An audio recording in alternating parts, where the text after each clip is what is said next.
समीर और ईशा की शादी को 7 साल हो चुके थे।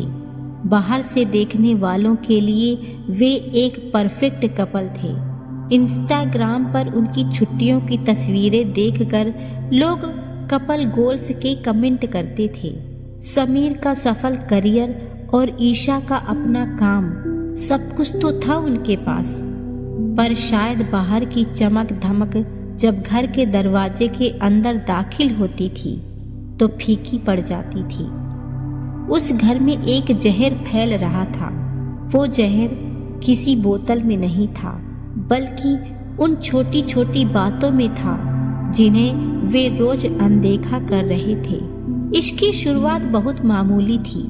समीर जब ऑफिस से आता तो ईशा पूरे दिन की बातें बताने के लिए उसके पास बैठती। समीर बस फोन की स्क्रीन पर उंगलियां चलाते हुए कहता, हाँ अच्छा ठीक है। ईशा को धीरे धीरे एहसास होने लगा कि उसके शब्द समीर के कानों तक तो पहुंच रहे हैं, पर दिल तक नहीं पहुंच रहे थे। उसने बोलना छोड़ दिया और यहीं से उस खामोश दीवार की पहली ईंट रखी गई। वक्त बीतता गया। अब बात ना करना उनकी आदत बन गई थी, लेकिन जब बातें बंद होती हैं तो मन के अंदर शिकायतों का शोर बढ़ने लगता है।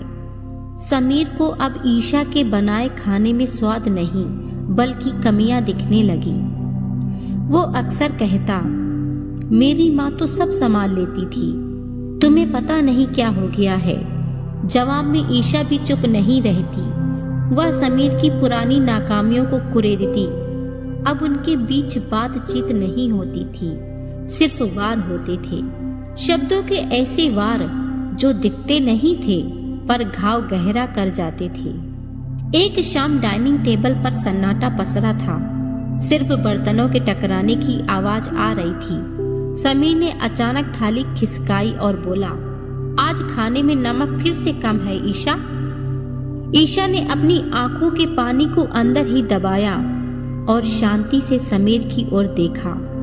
उसने बहुत धीमी आवाज में कहा, जिंदगी में भी नमक और मिठास दोनों कम हो चुके हैं समीर, पर तुम्हें सिर्फ खाने में ही फर्क महसूस होता है। समीर झल्ला उठा, तुम हर बात को इतना खींचती क्यों हो?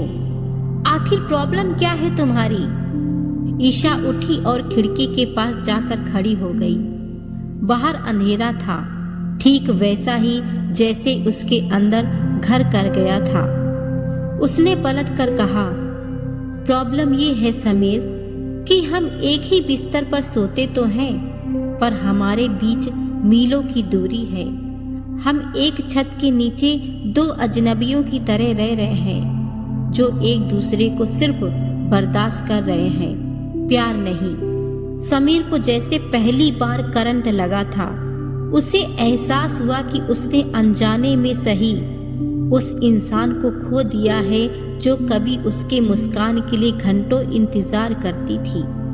रिश्तों का कत्ल हमेशा चिल्लाने से नहीं होता, कभी कभी इग्नोर करना और तुलना करना भी धीरे धीरे जान ले लेता है। उस रात उस घर में फिर से सन्नाटा तो था, पर वो सन्नाटा बोझिल नहीं था। दोनों को समझ आ गया था कि या तो इस खामोशी की दीवार को तोड़कर एक दूसरे का हाथ थाम लेंगे या फिर हमेशा के लिए एक दूसरे को आजाद कर देंगे।